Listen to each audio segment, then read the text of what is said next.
تو آپ اور ہم جو ہے ہم پچھلے ملینیل کے بھی ہیں, پچھلی صدی کے بھی ہیں, اور پچھلی ایک اور ہی دنیا تھی جو میں نے تو مجھے تو وہ بھی یاد ہے کہ جب ٹی وی کلرڈ ہوا یا پہلی دفعہ انڈین فلم مغل اعظم آئی تو وہ جو اینٹنے پہ ہماری ڈیوٹی تو اینٹنا درست کرتے کرتے ہی گزر گئی, اور کیسیٹس کا زمانہ میں نے تو وہ جو ہے ریکارڈ پلینگ جو ہوتی تھی گراموفون, ہم گراموفون کے زمانے کے ہیں.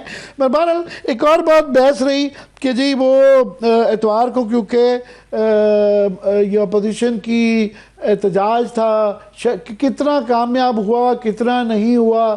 اب یہ بھی بحث چل رہی ہے کہ جی وہ بلوچستان میں کہتے ہیں کافی زیادہ وہ ہوا, اور وہاں بھی بلوچ پشتون کا ایریا تھا. پنجاب کے اوپر زیادہ فوکس آتا ہے کیونکہ کے پی میں تو آپ کی اپنی حکومت ہے. آپ کا کیا خیال ہے کتنے حد تک شٹر ڈاؤن کامیاب رہا؟ دیکھیں پنجاب میں جو ایکٹیویٹی اگر ہوئی ہے تو عالیہ حمزہ اور ان کی ٹیم نے کی تھی. اس کے علاوہ دیکھیں ہمارے پاس 2 مرکزی عہدیدار ہیں پی ٹی آئی میں جو پنجاب سے تعلق رکھتے ہیں, ایک انفارمیشن سیکرٹری ہے, دوسرا جنرل سیکرٹری ہے. دونوں کے حلقوں میں کچھ نہیں ہوا, نہ کوئی ڈور ٹو ڈور کمپین, نہ کوئی جلسہ, نہ کوئی ریلی, نہ کوئی. محمود خان کو جب آئے وہ لاہور میں تو جنرل سیکرٹری ناراض ہو کے کراچی چلے گئے اور وہاں پہ ان کو جوائن نہیں کیا. دیکھیں عامر صاحب, تحریکیں جو ایک آپ اناؤنس کرتے ہیں سب سے پہلے تو آپ کو دیکھ سن کے کرنی پڑتی ہے نا جی, پھر اس کے لیے متحرک بھی ہونا پڑتا ہے. اب ہمارے کارکنانوں نے بہت مار کھائی ہے. 15 لوگوں نے تو شہادت دی 26 نومبر 2024 کو. اب ہمارے ورکر چاہتے ہیں کہ لیڈران بھی کوئی گرفتاری دیں, کوئی لاٹھی کھائیں, کوئی یہ تو نہیں کہ ہر کوئی ویڈیو بنا کے کنوں کے باغوں میں بھیج دیں اور خود آئے نہ, اور ورکر جو ہیں وہ آگے لگیں. تو ورکرز جو ہیں وہ اب چاہتے ہیں. اور دوسری بات یہ ہے کہ ایک فٹیگ بھی ہے, ہمارے ورکرز نے, ہمارے پارلیمنٹیرینز نے, ان کی فیملیز نے بہت مار کھائی ہے پنجاب میں. خاص کر پرچے بھی ہیں, سزائیں بھی ہیں, جھوٹے پرچے بے شمار ہیں. تو اس چیز کو پولیٹیکلی تو وہ ولنگ ہے ووٹ دینے کے لیے بھی. آپ کا ہوا وہ P T I Imran Khan کا بنیادی طور پہ وہ بالکل ساتھ دینے کو تیار ہیں. اور یہ بھی لوگوں کی خوش فہمی ہے یا کم عقلی ہے کہ ایک بسنت کا ایونٹ جی وہ پی ٹی آئی کی نہیں ہوئی تو ساری کو, اس کا یہ مطلب تھوڑی ہے کہ سیاست میں سیاسی خیالات بدل گئے ہیں, یہ لوگوں کے جو ٹلٹ ہے, رجحانات جو ہیں وہ بدل گئے ہیں. وہ تو ابھی تک پی ٹی آئی میں ہے. ابھی آپ ایک الیکشن کروائیں, آپ کو لگ پتہ جائے گا. کونسلر کا فری اینڈ فیئر الیکشن کرا لیں, ایک جلسے کی اجازت دے دے پی ٹی آئی کو لاہور میں, تو آپ کے 14 طبق روشن کر دیں گے. ایک کریڈٹ تو آپ دیں گے یہ مریم نواز شریف صاحبہ کو کہ انہوں نے یہ جو ماسٹر پولیٹیکل موو تھی کہ 8 فروری کو انہوں نے بسنت کے ساتھ جوڑ دیا. اب لاہوریوں کو 18 سال بعد موقع مل رہا ہے بسنت بنانے کا, تو یہ اب بسنت چھوڑ کے وہ شٹر ڈاؤن کے اندر شامل ہونا وہ ایک بڑا مشکل فیصلہ تھا.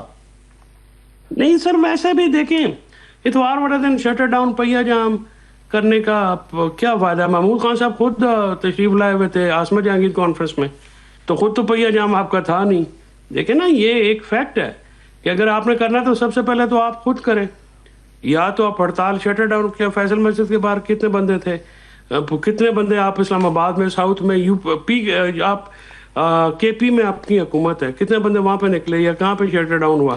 ایک سمبولک ہوا ہے نا جی, کوئی افیکٹولی تو نہیں ہوا. پنجاب میں تو بالکل اسپیس ہی کوئی نہیں ہے, دیتے ہی کوئی نہیں ہے, یہاں پہ تو معاملات ہی ہو رہے ہیں. لیکن پھر بھی اگر لیڈر آتے, خود گرفتاریاں دیتے, خود وہاں پہ سامنے آتے, تو پھر ماحول بدل جاتا ہے. ایونٹ ہوتے ہیں نا سر, پھر آپ کی ملاقاتیں شروع ہوئی ہیں. اب زیادہ نظر جو ہے وہ اپوزیشن لیڈر کی اور وزیر اعظم کی ملاقات پہ ہے. یہ جو نرمی دکھائی گئی ہے تحریک انصاف کی موجودہ قیادت کی طرف سے 8 فروری کی یہ تحریک کو لے کے, نان سیریسنس. ایک نے کہا جی میں موومنٹ چلاؤں گا اسٹریٹ, دوسروں نے کہا جی کہ ہم نے شٹر ڈاؤن کرنا ہے یا پہیا جام کرنا ہے. یہ سوئی نہیں ہے نا سر, کوئی حکمت عملی نہیں ہے. ہم جب یہ فیکٹس ہیں, کوئی تنقید نہیں ہے. This is something which we are lacking, جس کی وجہ سے پارٹی جو ہے وہ تھوڑی, جو پارٹی ہے اس کی تنظیم جو ہے کمزور ہوئی ہے.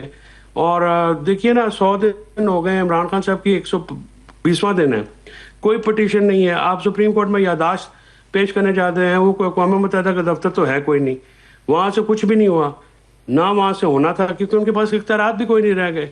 آپ کو ایونٹ کریٹ کرنے پڑتے ہیں عامر صاحب, آپ تو ساری عمر اس کو کور کرتے رہے ہیں. آپ پٹیشن لاہور مگر اس کا افیکٹولی خاص طور پہ پنجاب میں اور لاہور میں نہ ہونے کی وجہ سے ایک یہ کیا یہ جو ہم دیکھتے ہیں ایک دم سپریم کورٹ میں پہیے لگ گئے ہیں. ایک تو انہوں نے عمران خان کی ملاقات ریجیکٹ کر کے انہوں نے کہا دوسری پارٹی کو سن لیں گے, جو کہ مجھے کم ہی امکان لگتا ہے کہ وہاں سے کچھ ریلیف ملے. باقی جو 13 مقدمات ہیں وہ ایک دم سپیڈ اپ ہو گئے ہیں. یہ کدھر جاتے ہوئے معاملات دیکھ رہے ہیں آپ؟ کچھ نہیں, سپریم کورٹ کا تو میں سمجھتا ہوں جی بڑی سخت زیادتی ہے. عمران خان صاحب سے ملاقات نہ کرنے کا آرڈر نہیں کیا انہوں نے. یہ حق بنتا ہے وکیل کا بھی, فیملی کا بھی. عمران خان صاحب کو آئسولیشن میں رکھنا جو ہے وہ بالکل غلط بات ہے. اور سپریم کورٹ میں یہ کوئی امر مانے نہیں تھا, یہ تو مجسٹریٹ لیول کے اور لوگ بھی کبھی نہیں نہ کرتے. اگر عمران خان کی ذات نہ ہو تو یہ ریٹرین کے آرڈر ہم ڈیلی لیتے ہیں, کچھ مطلب کوئی ایسا مسئلہ نہیں ہوتا. اور یہاں پہ عمران خان صاحب کو جس طرح سے آئسولیٹ کیا گیا, ایون ایمان مزاری کی جو والدہ ہیں ان کو کتنے دنوں بعد تگودو کے بعد ملنے دیا گیا. تو یہ جو ٹارگٹ ہوتا ہے نا جی, یہ بڑی زیادتی کی بات ہے اور سپریم کورٹ کو تھوڑا انیشیٹو لینا چاہیے تھا. یہ جو 13 مقدمات کی ایک دم عمران خان کے سپیڈ اپ ہو گئے ہیں, بینچ بن گئے ہیں اور وہ کروا کے کیا جلدی ہے کہ مزید کیسز کے اندر لگتا ہے سزا آنے والی ہے؟ سر یہ سارے کیسز تو وہ ہیں جن کا تو کوئی لینا دینا ہی کوئی نہیں ہے. اپیلیں جو ہیں وہ ہائی کورٹ لگا نہیں رہی, بڑی زیادتی کی بات ہے. اور ایون ان کی جو ارلی ہیئرنگ ہے وہ نہیں لگتی. کنٹیمپٹ پٹیشنز ہیں جو اگلے دن لگ جاتی ہیں وہ نہیں لگتی. دیکھیں نا, اور آپ ان سے پوچھیں کہ جو لیگل آپ وہاں پہ دھرنے دے دینا یا وہ دینا, اس کا کوئی فائدہ نہیں ہے. دیکھیے اس کے لیے افیکٹولی پولیٹیکل مینجمنٹ چاہیے.